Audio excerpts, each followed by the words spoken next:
There you go. There I go. Okay. I tried to do that first one of me falling to show how easy it is, especially when you're on an uneven surface. But I'm going to quick talk about brain neuro application, and then I have a whole bunch of videos that I hope to show. But just remember, our brain is always changing in response to pressures from our genes and the culture we live in and the opportunities we have throughout life. Even though the brain is only about 2% of our body mass, every part of it is always active. Although specific, the interconnection neurologically and physiologically shares the same impact of blood flow to the brain and the importance of immersion on blood flow and what can happen with changes to blood flow. Therefore, we see how multiple systems are needed to keep the center of gravity in alignment with basic support to prevent loss of balance. A lot of this goes back to what Meredith just talked about. What we have to remember is that our brain is divided into lobes, and these lobes also go into the limbic system. And this is where our different senses come in. But know that each of these lobes are responsible for specific functions. For example, thinking and voluntary movements begin in the cortex. Coordination and balance is controlled by the cerebellum at the base and back of the brain. The health of the brain stem leading to the spinal cord is vital to breathing and sleep, and movement is controlled in this area. We know what happens if there's damage to that area, and it's disastrous. Coordination and balance are controlled by the cerebellum at the base and back of the brain. The cortex is the outermost layer of the brain, and it's divided into 4 parts and accounts for about half the weight of the brain. Brain and neurological specialists can use a patient's symptoms for clues on where to perform a closer examination to make a more accurate designation, because each of these have a function and they're very telling of what can happen. This is an area that I've had to get I've had to do a lot of reading about. I had never thought too much about the hippocampus. It's very small, and it's called that because supposedly they think it looks like a horse's head. But the hippocampus is very small, but might be the most important area of the brain. It is the mind's eye. It is vital for learning, memory, and spatial navigation, and it impacts our motor learning. It is balance dependent. It regulates emotions and is associated with long-term memory. One thing that I found that was really interesting is that all of our short-term memory goes into the hippocampus, and it turns it into the long-term memory and puts it into the right lobe of the brain or the limbic system. And when we learn something late in the day, it's more apt to stay with us. So maybe I should have studied more at night when I was in college. But its receptors are a primary component of stress responses. It is vulnerable to stress, and stress is responsible for the increased cortisol levels in depression. Cortisol, made in the adrenal gland, is the body's main stress hormone and nature's built-in alarm system. Damage to this area can lead to loss of cortisol that leads to dementias. Memories go to the hippocampus and then sent out to the brain region responsible. So this is where we see something that we look at and we take a mental picture of, and then it goes back into that section of the brain. Exercise pumps out a wide range of neurochemicals that stimulate the birth of new brain cells in the hippocampus. Cortisol, which is stress, shrinks the hippocampus, and exercise increases the cortisol. In Alzheimer's disease, they see a definite shrinkage in the size of the hippocampus. And they have found that a way to reverse the shrinkage of the hippocampus is with isometric exercise. 6 to 10 minutes a day of doing isometric exercise. It has been also found that interaction, they say with 8 other people, I'm thinking 4 to 6, is important because it's this interaction with other people that really helps to stimulate the senses and helps to help us with memories and recalling memories. But the first thing we have to do is recall the hippocampus. This has always been my most favorite area of the brain, the prefrontal cortex, and it's located in that very front of the brain. This is when we always think of, we hit ourselves and said, I should have had a V8. But it regulates behavior, it mediates thoughts, making choices between right and wrong, short or long term. It governs our social control, our emotional or sexual urges, and it is strongly implicated in the human qualities, consciousness, general intelligence, and personality. It lets you plan ahead. Obviously, that part of my brain must not be working today. Create strategies, adjust to changing situations. It is the seat of good judgment. That is key. It inhibits inappropriate behavior, delaying the gratification of needs. Say food, maybe bacon or chocolate. Now that we know those are good for us. It encourages wise, acceptable choices and allows balance of immediate reward with long-term goals.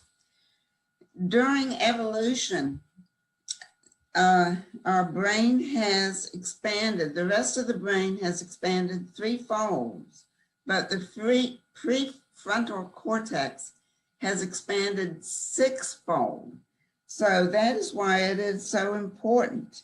The other areas of our brain developed earlier in life, but the PFC has really developed in the teenage years, and it's not until the age of 25 that it fully develops. And so this is why so many times we see teenagers especially, and some of our younger athletes making very poor choices.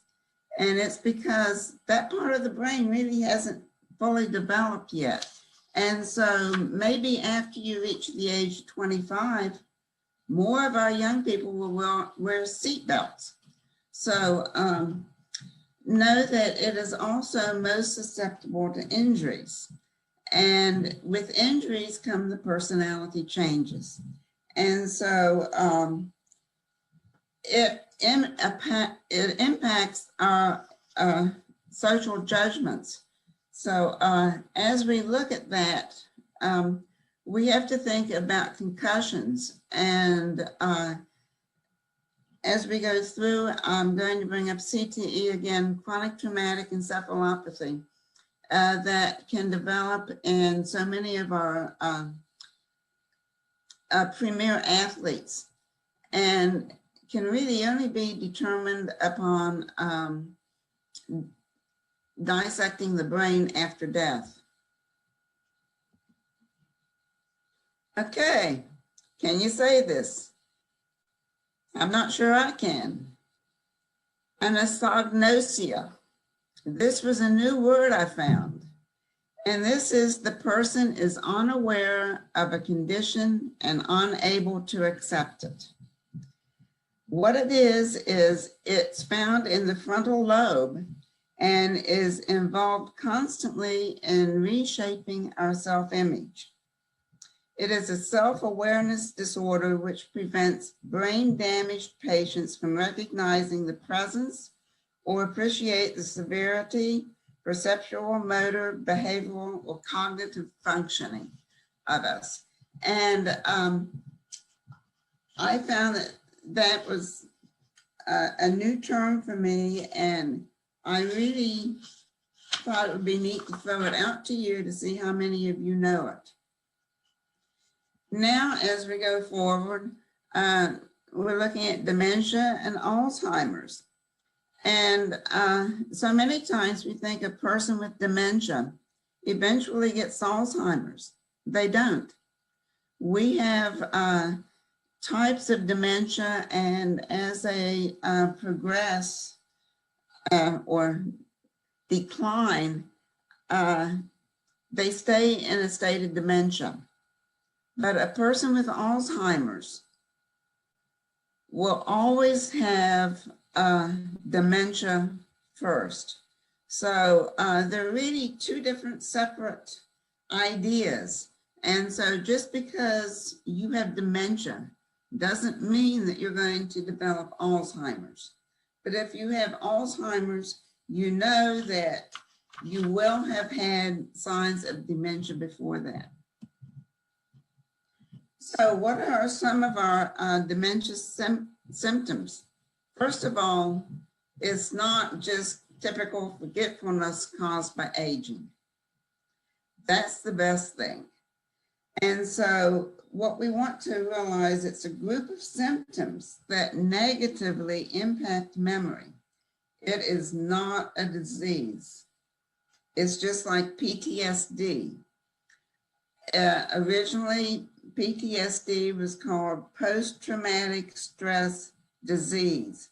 And they made the decision, the military did, that they cannot call it a disease. It is only a disorder, because when you tell a young person that they have a disease, it has a definite impact on how they look at themselves. So when we look at this, it also lives under the umbrella of the cognitive frontal cortex. And so this is where things begin. And so to diagnose it, it takes two cognitive or behavioral areas in decline, including disorientation, disorganization, language impairment, mood change, personality change, and memory loss. So when we go from cognitive dysfunction to dementia, we have several different types. And the two main ones that we think about, the first one is subjective cognitive decline. And this is where you as a person realize that something's not quite right, but others usually don't see it in you. And what happens though is that it will progress, and you'll have a worsening of frequent confusion and memory loss. From there, the next stage is mild cognitive decline. And this is the stage between expected cognitive decline and the onset of serious dementia. Here we also have something called sundowners syndrome. And this worsens in the evening when the daylight begins to dim. And so the person with mild cognitive decline, you'll see their inability to perform daily activities slowly regress, but at night it's going to become worse. And what's the result? It's a significantly disrupted neuromuscular program. And the main things that we see is that these people become very depressed, they're very stressed. What we found was the greatest benefit came from activities that combined complex sets of movements and interaction with others. Again and again, I've been reading about, rather than working one-on-one with a person with dementia, they need to be with others for that interpersonal relationship. But that does not apply to a person with Alzheimer's disease. By being with others, the increased benefit came in the form of growth of new brain cells and neural connections in the frontal lobe. Coordinated and challenging sports with others have a greater effect on cognitive abilities than just solo fitness activities. That may be one reason why aquatic exercise is so important. They get a lot more out of that because of just being with other people than trying to, yesterday I just did deep water running by myself, and I can tell you I became very bored. I really like to interact with others. The other types of dementia that we often hear about, the first one is the vascular dementia post-stroke. Is the second most common cause of dementia. And here you have memory loss, impaired judgment, decreased ability to plan, loss of motivation. It cannot be cured, and it's believed to be caused by bleeding within the brain. So this is where we think of strokes, we think of aphasia, and some of those areas. And we can also think of advanced congestive heart failure that slows the blood flow to the brain. Lewy body dementia is really getting a lot of attention recently. And the main problems are sleep problems and memory loss, hallucinations, and changes in alertness. This is where, if you're with your buddy, I often really irritate my husband because I finish his sentences, and he doesn't have any dementia. But it's when they start a sentence and all of a sudden they lose the thought. And so their best friend can maybe finish that sentence because they're on the same brainwave.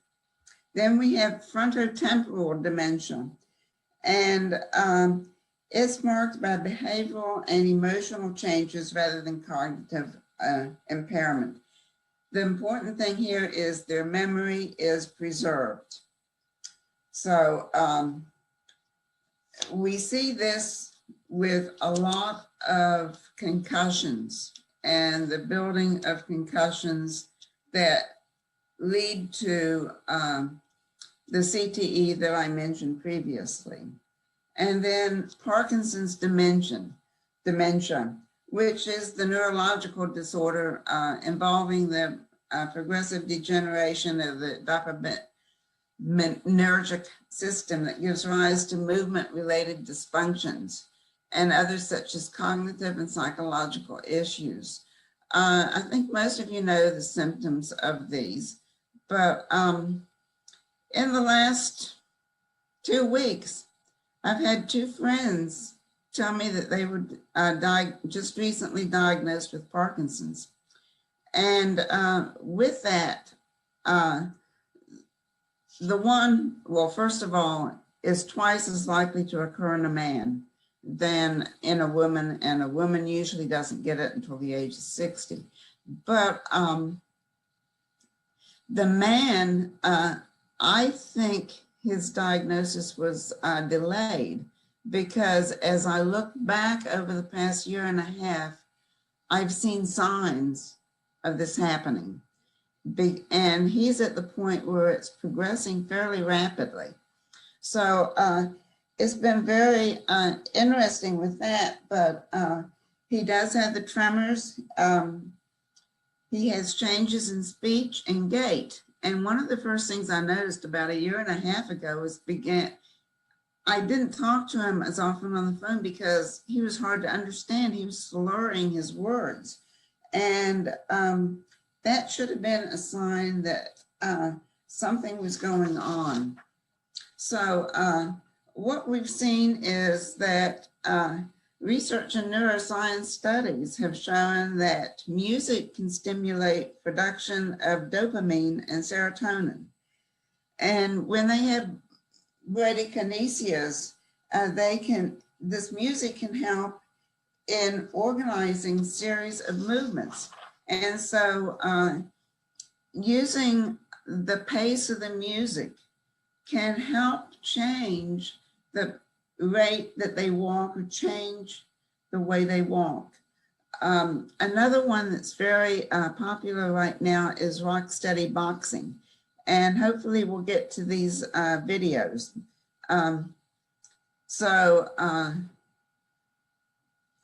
These are the main things. So what I want to do is go back and talk to you. Okay, stop share.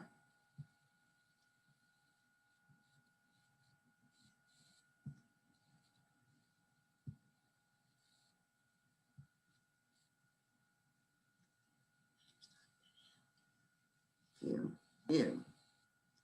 Speaker view.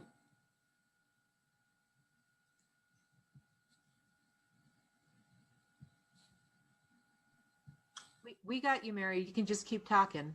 Okay. So I have Meredith full screen. What we want to look at now is just the neurological involvement, because it does not allow for appropriate level of muscle force to be generated. So your sequential timing is going to be disrupted. Balance deficits because of the sequential timing exacerbates the gait problems. And as this progresses, they become less active, and strength and muscle weakness begin to develop. And so with that, they go down instead of coming back. So what happens, they have a significantly disrupted neuromuscular program. And when this happens, they have more stress and depression. The commonality of neurological symptoms begins with cognitive impairment. And we find here with cognitive impairment a wide range of functional changes affecting thinking, sensation, language, and or emotions. Slowness or difficulty remembering, concentrating, making decisions, easily confused or getting lost. I think we all know that getting lost is a very common symptoms. So we see those. We also have emotional consequences. And so with that, the depression, the mood, and the energy changes. And when the energy changes, this is when we see the beginning of strength deficiencies and muscle weakness. These all affect a gait. So one thing that's recommended is to do 10 sit to stand transitions per day. And if you do that, that's associated with a 45% lower odds of developing pre-sarcopenia. And what we want to do is delay sarcopenia and dynapenia, because it naturally occurs as we get older. So it's easy to do 10 sit to stands. And you get out of bed, you get out of a chair. How many times do you do that? And do it consciously as a sit to stand exercise. I could say go to the bathroom. So there are many ways that we can add this into our daily life. So 10 sit to stands, then we have to do our isometric exercises. So those are things that are going to help. Another thing another neurological symptom we see is a change in sleep patterns. And what happens is become very fatigued. And with that, there's a lot of headaches that create vision problems. So we're going right back to what Meredith talked about with the sensory problems. And so what are we going to do? Because the main group that I work with for some reason are the older adults. And we look at the memory feedback, and we have three main types. The first one is implicit memory, and that's your non-conscious memory. It's not easily verbalized. It's getting dressed, it's walking. It's just your reaction time. It's the pattern of what do you do when you get up in the morning? Naturally, you go brush your teeth, I hope. Maybe wash your face. You get dressed, put a robe on. You have these things, but you don't have to specifically say, I am going to brush my teeth and this is how I do it.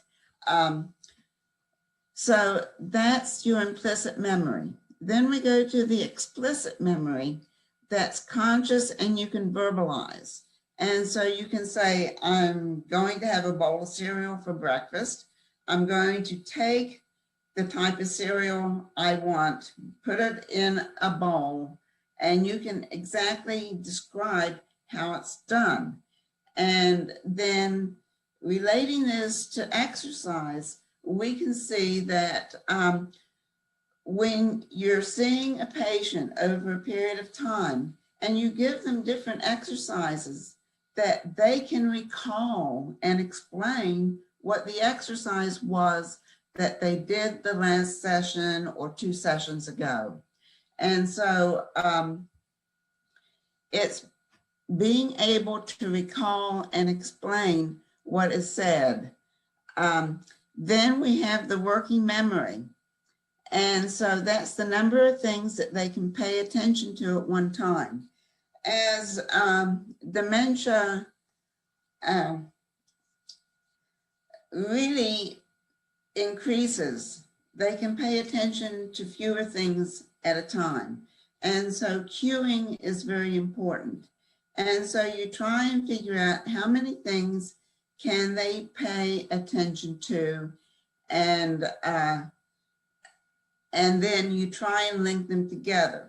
And this is where we find that seniors have the most problem, because they have trouble linking, difficulty linking sequential tasks together, which brings us to balance. And where does balance come in? And balance is that lack of the coordination of muscular movements resulting from loss of voluntary control. And this exacerbates as we become weaker from non-movement. The muscles atrophy, and so we also have those that have abnormal body movements, such as tremors, that inhibit our balance.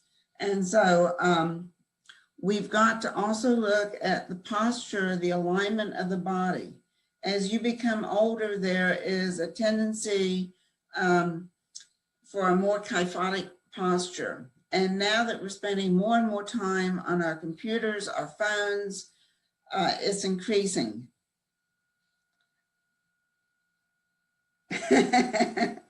Ruth said, all man must have dementia. There's no multitasking there. Boy, is that true. We also have to think about the effect that medication has. When we're looking at Parkinson's disease and Parkinson's dementia, timing the medication to when you have them in a session is very important, because they have to be in the right place in order to get the benefit out of it. My friend said that, you know, he times his medicine that he takes 4 times a day, so that coincides he only has therapy once a week, and it's all sit to stand exercises. But when he goes home, he walks the dog. And so that gets him through that time limit that the medication has had effect. But he says, I can tell as it's beginning to wear off that my gait has changed. And so I suggested to him that he start listening to music when he walks to help with it. So what are the balance deficits? First of all, we know that they probably have unsteady balance. Anytime we're in the pool, we have to think about balance. If you look at me falling, as I showed at the very beginning, if I was on suspended and I had nothing to give me the proprioception, to give me awareness of where I was. So we can go back and connect all that Meredith said with unsteady balance. Then we have the lack of core strength. When I think it's 2 weeks from now, when we get to things like Pilates and yoga, that we're going to learn a lot more about the importance of the core strength. And so the cognitive impairment affects the way that we, of course, my phone decides to ring. Cognitive impairment really affects our ability to stay listening to,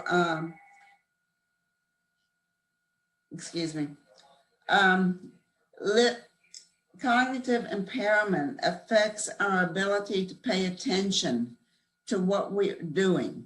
It's just like my phone rang, I totally lost it. That could be a sign of cognitive impairment.